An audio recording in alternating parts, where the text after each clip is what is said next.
Hoje vamos continuar a nossa série de estudos tirados do livro Introdução ao Velho Testamento, escrito por Donald D. Turner. É muito bom ter você aqui e eu espero que Deus abençoe você ricamente ao participar dessa aula. O nosso tópico hoje é a inspiração do Antigo Testamento.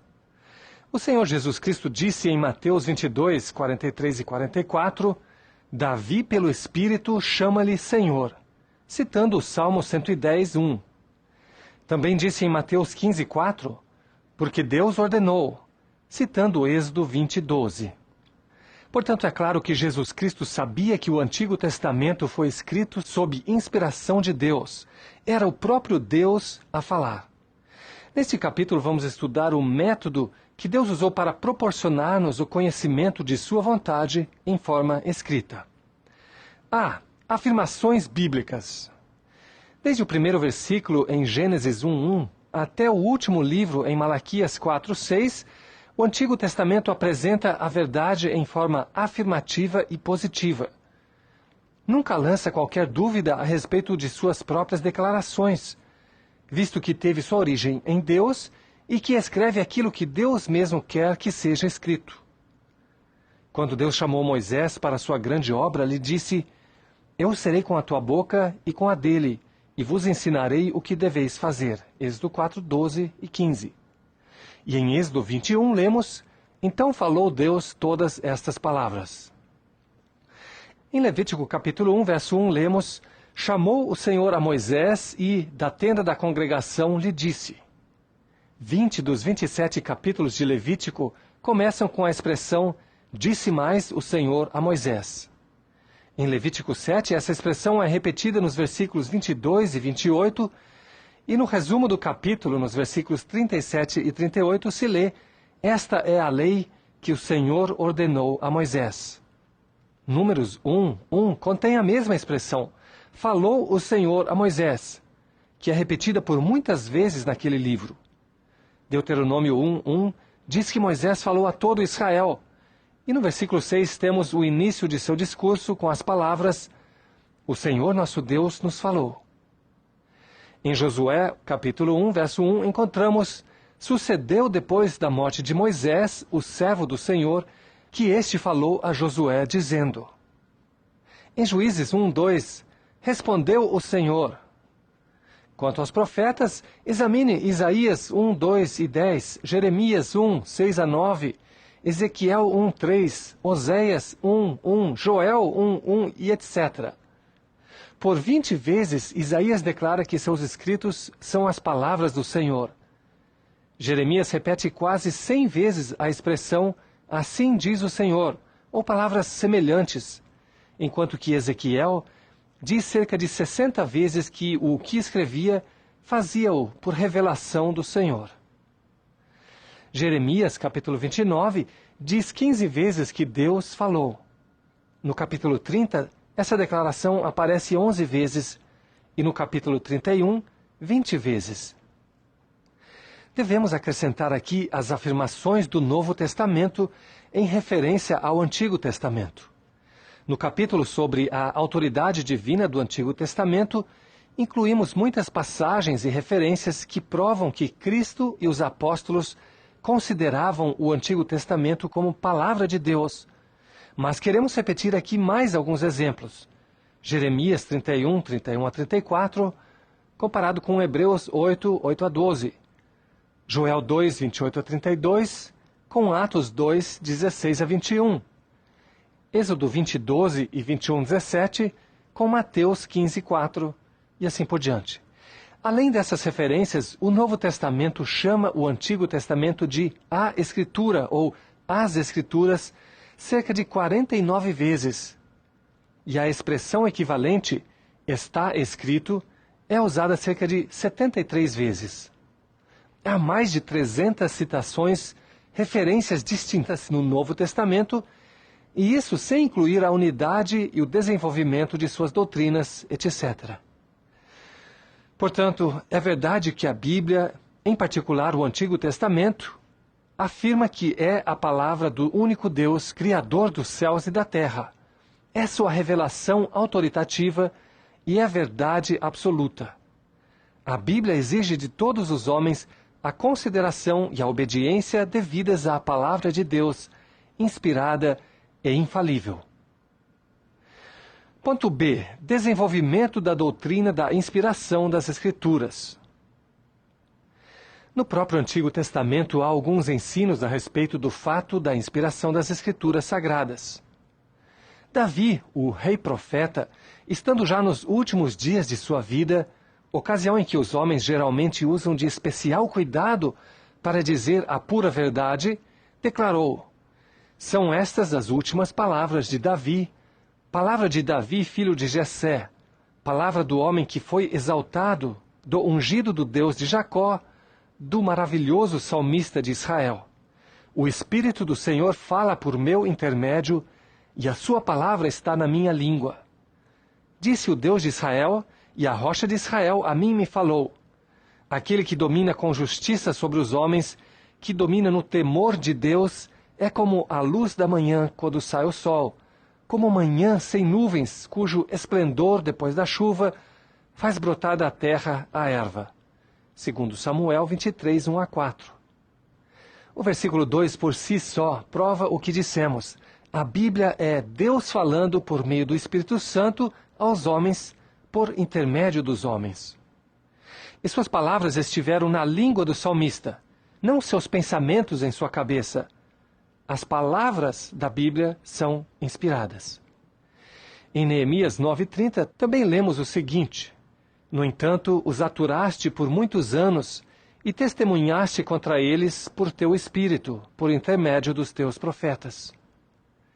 Esse versículo reconhece que as palavras pronunciadas pelos profetas eram palavras de Deus, o Espírito Santo. Jeremias 44:4 e Daniel 9:2-6 reconhecem a inspiração das Escrituras e a obrigação que os homens têm de dar-lhes ouvidos. Jeremias 36:1, 2 e 27-32 é outra forte prova da inspiração das Escrituras, juntamente com o castigo dos que não creem no fato. Além disso, verificamos nesses versículos o mandamento definitivo dado por Deus ao profeta para que tomasse um rolo e escrevesse neles as palavras pronunciadas pelo Senhor. É interessante notarmos que ali está escrito palavras, e não somente ideias, pensamentos ou ensinos. Entretanto, é somente no Novo Testamento que a doutrina da inspiração das Escrituras Sagradas é amplamente desenvolvida. Em 2 Pedro 1:19-21, vemos que, depois de falar da voz de Deus que Pedro, Tiago e João ouviram no Monte da Transfiguração, aquele apóstolo diz: temos assim tanto mais confirmada a palavra profética, e fazeis bem em atendê-la como a uma candeia que brilha em lugar tenebroso, até que o dia clareie e a estrela da alva nasça em vossos corações. Sabendo primeiramente isto, que nenhuma profecia da Escritura provém de particular elucidação, porque nunca jamais qualquer profecia foi dada por vontade humana. Entretanto, homens falaram da parte de Deus, movidos pelo Espírito Santo. Portanto, a Bíblia é mais firme e permanente que uma voz audível vinda do céu. Os homens têm o dever de estar atentos à Bíblia.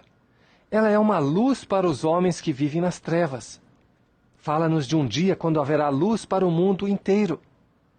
Nenhuma profecia ou mensagem bíblica se originou da explicação que algum indivíduo quisesse dar, de maneira que a Escritura inteira não é o resultado do trabalho de alguns homens que se puseram a escrevê-la, mas antes foi Deus que impôs a certos homens escolhidos a tarefa de escrevê-la. Assim notamos que Deus é a origem das Escrituras, porque não somente impulsionou seus autores humanos a escrever, mas também os guiou enquanto escreviam. É claro, portanto, que se houvesse erro nas Escrituras originais, então o erro seria da parte de Deus, o que em si seria um absurdo. A obra de Deus é perfeita e de conformidade com seu caráter. Em 2 Timóteo 3:16 e 17, encontramos ainda outro esclarecimento que provavelmente é a passagem mais clara a respeito da questão da inspiração das Escrituras. Ali lemos: Toda a Escritura é inspirada por Deus e útil para o ensino, para a repreensão, para a correção, para a educação na justiça, a fim de que o homem de Deus seja perfeito e perfeitamente habilitado para toda boa obra. A palavra aqui traduzida por inspirada, no original grego, não é a mesma palavra que é traduzida dessa maneira em 2 Pedro 1:21. No original grego, a palavra tem o sentido de respirada, exalada. E o que 2 Timóteo 3,16 ensina é que toda escritura sagrada é soprada por Deus. Em outras palavras, as escrituras são produzidas pela própria respiração de Deus e devemos escutá-las como se o próprio Deus nos estivesse falando com sua boca. Por isso é que Pedro ensina: os autores humanos da Bíblia foram guiados e impulsionados pelo Espírito Santo, que supervisionou a obra de tal maneira que o que foi escrito é a palavra de Deus conforme ele quis que ela fosse. Trata-se de um dos maiores milagres de Deus, que produz um efeito divino, a Escritura perfeita. Vejamos, pois, o ensino desta passagem. 1. Toda a Escritura. Isto é, a Bíblia é considerada como um todo, porque a revelação de Deus constitui uma obra só. E aqui percebemos que todas as porções têm a mesma origem e a mesma autoridade. 2.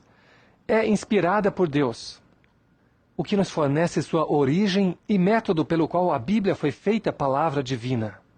Foi o Espírito de Deus que operou por intermédio dos escritores humanos escolhidos, fazendo com que as palavras escritas fossem as mesmas palavras que Deus desejava transmitir. 3. É útil, porque Deus não faz coisas inúteis. E nisso temos uma prova preciosa da inspiração divina. A palavra de Deus é útil para o seguinte na vida dos que a seguem. A. Para o ensino, pois os homens aprendem pelas novas verdades acerca de Deus e de sua vontade. B. É útil para a repreensão quando lida, pois então os homens se lembram de seus pecados não confessados e lhes são desvendados aqueles pecados de que ainda não tinham consciência. C. É útil para a correção, pois retifica nossas vidas, nossa maneira de agir e de pensar. D. É útil para a educação na justiça, pois esclarece o caminho pelo qual devemos trilhar. Esse é o efeito da Bíblia onde quer que seja lida, e é uma das mais poderosas provas de sua divina inspiração, visto que não há outro livro no mundo que provoque tais transformações na vida dos seus leitores. 4. A fim de que o homem de Deus seja perfeito e perfeitamente habilitado para toda boa obra. Que propósito digno de Deus em todos os sentidos! O Senhor quer que seus homens sejam perfeitos. E inspirou a Bíblia para realizar esse propósito. 1 João 2:1. Ele quer que os seus pratiquem as boas obras. Efésios 2:10, Tito 2:14. Pelo que também inspirou a Bíblia para que os seus possam ser perfeitamente instruídos ou habilitados para as mesmas. Ponto C. Definições e limitações. Pode-se definir a inspiração de maneira bem simples, da seguinte forma: a inspiração das Escrituras é aquela influência que Deus exerceu sobre os autores humanos, por intermédio de quem o Antigo e o Novo Testamento foram escritos. Schaeffer. Outra definição é: a inspiração, quando aplicada à Bíblia, é o sopro de Deus dentro dos homens, habilitando-os dessa forma a receber e a comunicar a verdade divina. Miller. Outra definição ainda: a inspiração bíblica é aquela influência do Espírito Santo sobre certos homens escolhidos por Deus para ensinar sua vontade. Influência que os guardou do erro na comunicação de tudo o que deveria se tornar uma parte da revelação divina. Miles. Miles acrescenta ainda: essa influência se estendia, primeiro, à isenção do erro nos relatos dos fatos históricos. Segundo, à confirmação autoritária das verdades da revelação natural, às quais faz referência. E terceiro, à revelação sobrenatural, ou seja, as verdades que só podem ser conhecidas por revelação direta de Deus. Quando falamos em inspiração plenária, entendemos que toda a Bíblia é inspirada, que é a palavra de Deus, não que somente contém a palavra de Deus. Em outras palavras, a Bíblia, em sua inteireza, é considerada como igualmente fidedigna para as pessoas a quem cada parte é dirigida.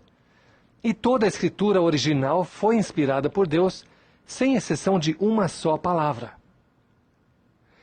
Revelação é a obra de Deus por meio da qual ele comunicou fatos e verdades que antes não eram conhecidos. Geralmente se trata daquilo que o homem não poderia ter sabido se Deus não tivesse desvendado. A revelação descobre novas verdades para o homem. Já a iluminação é aquela operação do Espírito Santo pela qual ele faz os homens compreenderem as verdades da palavra de Deus, esclarecendo-lhe o sentido. Todo cristão tem essa iluminação. A iluminação abre o entendimento do homem para que ele possa entender as verdades inspiradas, ou seja, comunicadas sem erro nas Escrituras. A inspiração inclui a revelação, porque os autores humanos da Bíblia receberam e comunicaram inequivocamente as novas verdades que Deus lhes comunicou, ainda que nem sempre as tivessem compreendido.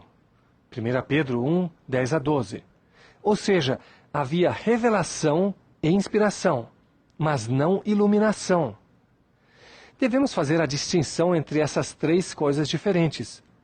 Não era necessária a revelação para que Moisés escrevesse a história das peregrinações dos filhos de Israel, desde o Egito até Canaã, porque ele se achava presente e sabia pessoalmente a história. Porém, deveria ser incluído na Escritura com a finalidade de instruir-nos. 1 Coríntios 10, 11. A inspiração inclui tão somente os documentos originais. Não inclui a isenção de erro por parte de algum copista ou tradutor. Ainda que notamos extremo cuidado da parte de Deus mesmo quanto a esse particular. Tampouco significa que tudo o que os escritores fizeram ou disseram durante suas vidas particulares era correto. As Escrituras é que são inspiradas e não as vidas de seus autores humanos. Quando Davi praticou uma maldade, a Bíblia nos fornece a história inspirada de sua queda, arrependimento, contrição e perdão. O relato é inspirado, mas o que ele praticou era mau.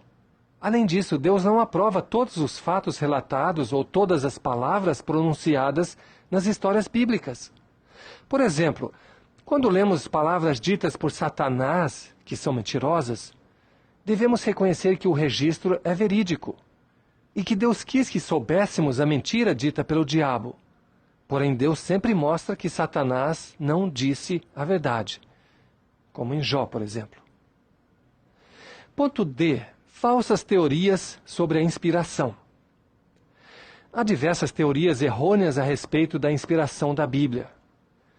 Se explicamos bem o que é a inspiração, então não deve ser difícil para o estudante perceber o que não é inspiração.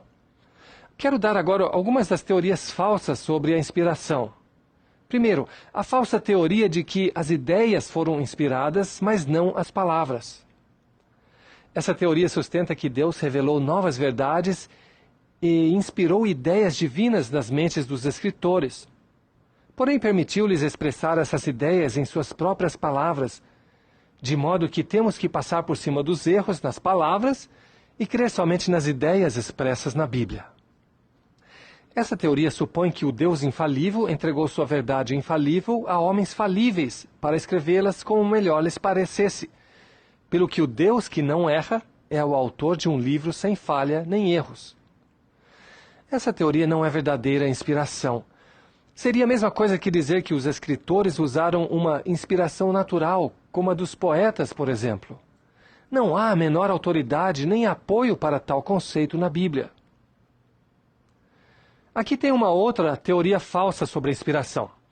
Número 2. A inspiração parcial pretende dizer que a Bíblia é inspirada, mas só em certas partes, e que o leitor tem que usar seu próprio critério para distinguir entre o que é inspirado e o que não é, aceitando e obedecendo só o que lhe pareça melhor.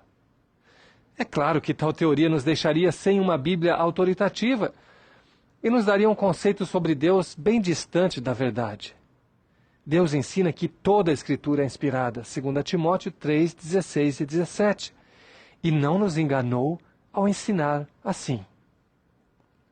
3. Uma outra falsa teoria.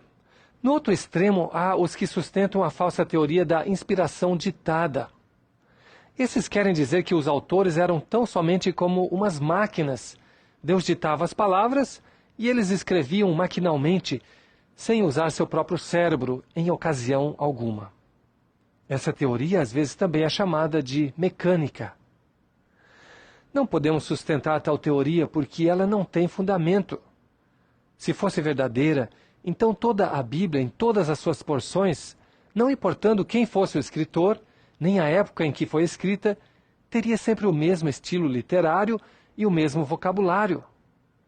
Mas Deus inspirou os autores humanos e os guardou do erro.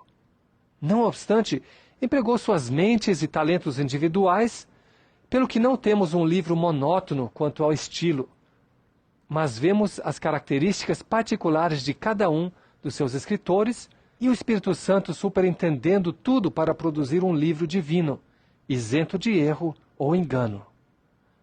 Longe do Espírito Santo anular ou pôr de lado os talentos naturais dos escritores sacros.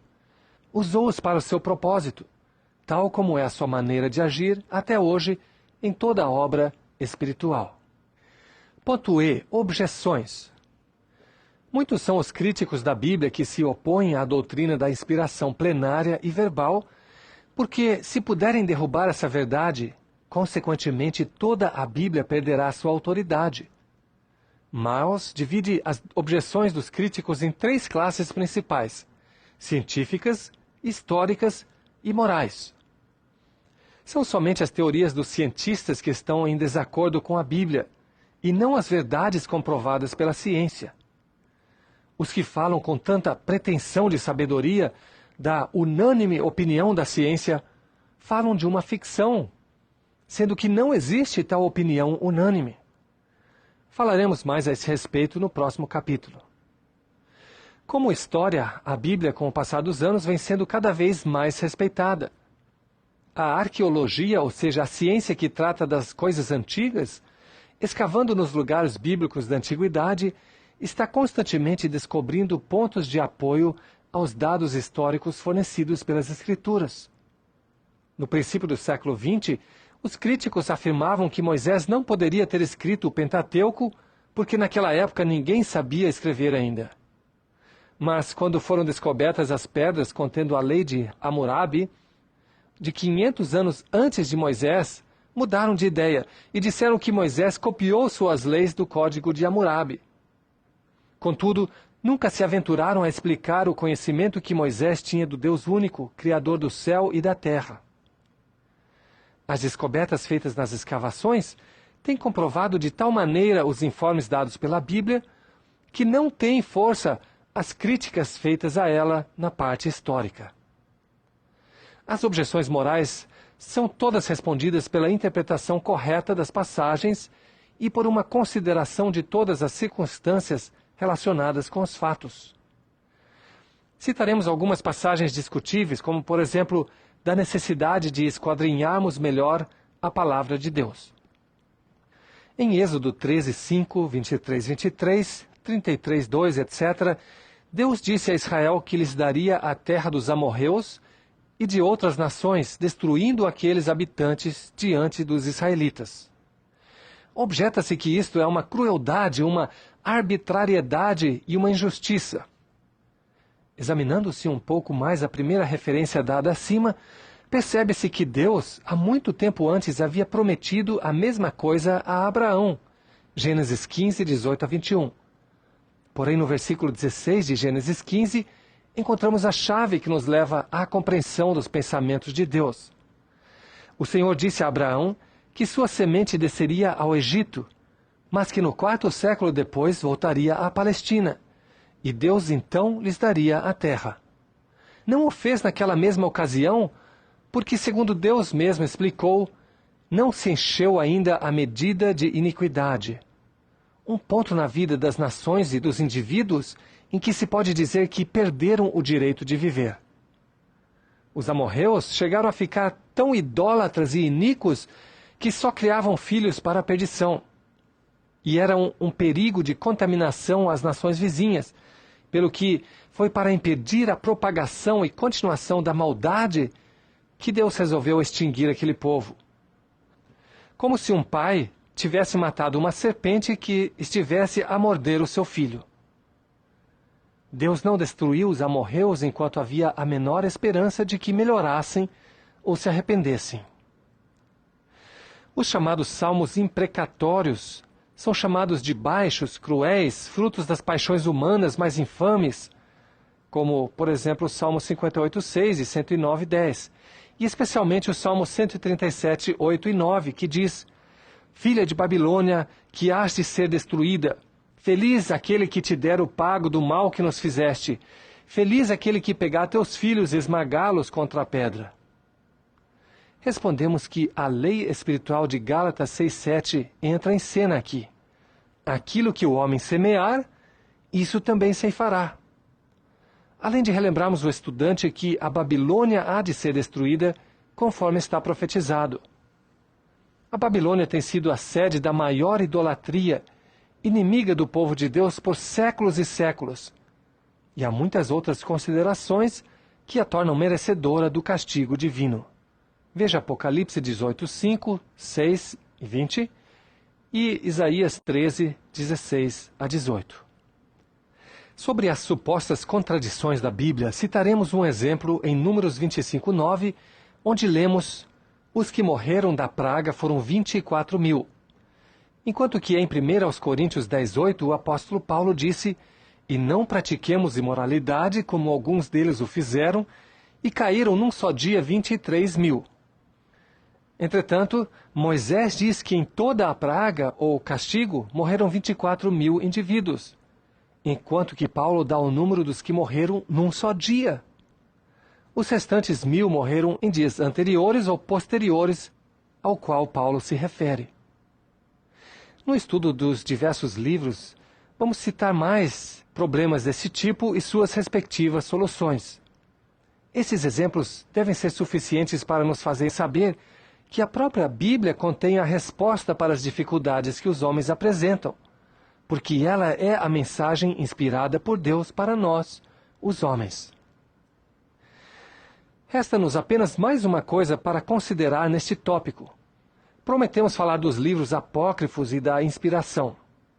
No tópico sobre a autoridade das Escrituras, fornecemos muitas provas de sua inspiração, especialmente do Antigo Testamento. Aqui acrescentamos mais uma prova, que está baseada em 2 Timóteo 3, 16 e 17, especialmente nas palavras: é útil para o ensino, para a educação na justiça, a fim de que o homem de Deus seja perfeito e perfeitamente habilitado para toda a boa obra. Quando o crente, aquele que é renascido ou regenerado pela fé no Senhor Jesus Cristo, lê a Bíblia, o Espírito Santo dá testemunho com a palavra de Deus de que aquilo que ele está lendo é inspirado por Deus. O crente diz em sua alma: ensina-me, repreende-me, corrige-me, leva-me no caminho da justiça, aperfeiçoa-me e restaura-me para servir a Deus. Porém, ao lermos os livros apócrifos, não sentimos o mesmo impacto. Pelo contrário, o coração dos leitores fica frio e não se nota a utilidade espiritual como quando se lê livros do cânon das Escrituras. Lendo em Tobias 6, 1 a 9, que a fumaça do coração de um peixe queimado afugenta os demônios, segundo a palavra do arcanjo Rafael, o cristão sente um choque em seu espírito. Na versão espanhola de Félix Torres Amat, há um comentário sobre a questão que diz o seguinte: se a essa fumaça Deus concedeu a virtude de afugentar os demônios, por que não há de poder conceder o mesmo poder à água benta sobre a qual a igreja invoca a bênção de Deus? O verdadeiro crente reage vigorosamente contra essas palavras, pois bem sabe, pelo que a Bíblia diz nos livros canônicos, que não é essa a verdade. O mesmo se verifica quando lemos em 2 Macabeus 12:43, que Judas, Macabeu, tendo feito uma coleta de 12.000 dracmas de prata, enviou-a a Jerusalém a fim de que se oferecesse um sacrifício pelos pecados dos defuntos, pois tinha bons e religiosos sentimentos acerca da ressurreição. Apesar de que este livro de Macabeus não se encontra em nenhum manuscrito hebraico, a nota a respeito deste versículo diz o seguinte: todos os códices latinos e também os gregos e siríacos são uniformes sobre esta importante passagem, na qual se vê claramente a doutrina ensinada pela Igreja Católica a respeito do purgatório e dos sufrágios pelos defuntos. Sustentamos que essas passagens são úteis para a Igreja Católica Romana para suas finalidades ritualistas e suas doutrinas humanas não inspiradas, mas não são úteis para ensinar, para repreender, para corrigir ou para instruir na justiça, pois não se encontra ali o alento ou sopro de Deus, não foram inspiradas por Deus. Em resumo, Jesus Cristo sabia que o Antigo Testamento era inspirado. Mateus 22, 43 e 44 e 15, 4. As afirmações bíblicas. Centenas de vezes os autores humanos afirmaram que Deus falou o que escreveram. No Novo Testamento há 1000 referências diretas ou indiretas ao Antigo Testamento, todas avaliadas como Palavra de Deus. Nós vimos também o desenvolvimento da doutrina da inspiração nas Escrituras. Segundo Samuel 23, 1 e 2, Neemias 9, 30, Jeremias 36, 1 e 2, 2 Pedro 1, 19 e 21 e 2 Timóteo 3, 16 e 17. Vimos também definições e limitações. 3 definições sobre a inspiração. Vimos que a inspiração é plenária e verbal. Vimos a definição da revelação e da iluminação. E também vimos algumas teorias falsas. A de que as ideias ou os conceitos são inspirados e não as palavras. Ou a inspiração parcial que nos deixa com uma Bíblia sem autoridade. Ou a inspiração mecânica ou por ditado, que é impossível de se sustentar, visto que Deus usou as características e os talentos pessoais dos autores humanos, embora os tenha resguardado de qualquer erro. E por fim, vemos também algumas objeções, as objeções históricas e científicas, que já não têm força. As objeções morais são explicadas dando-se maior atenção aos ensinos do Antigo Testamento. E vale a pena lembrar que os livros apócrifos não são inspirados. Muito obrigado por participar de mais esta aula e eu espero que Deus continue a abençoar você.